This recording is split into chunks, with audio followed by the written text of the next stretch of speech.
The war in Ukraine, stoked in part by NATO expansion beyond the borders of a unified Germany, violating promises made to Moscow at the end of the Cold War, now looks set to become a lengthy war of attrition, one funded and backed by an increasingly bellicose United States.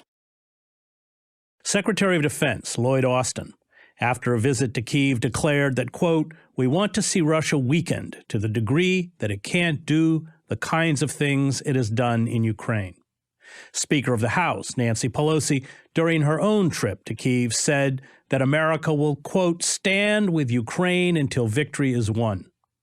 The Biden administration has requested another $33 billion in emergency military and economic aid, half of what Russia spent on its military in 2021 for Ukraine, a package congressional Democrats plan to increase by $7 billion.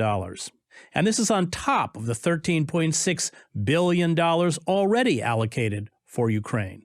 The total U.S. troop numbers in Central and Eastern Europe has been increased to more than 100,000. Biden has signed into law a modern-day Lend-Lease Act waiving time-consuming requirements to fast-track weapons to Ukraine. What will be the consequences of the U.S. fueling this proxy war?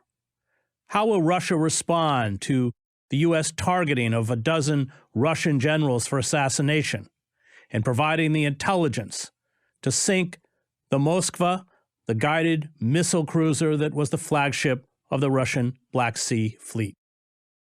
What will the war mean for the United States, Europe, and Russia? Could it escalate into an open confrontation between the United States and Russia?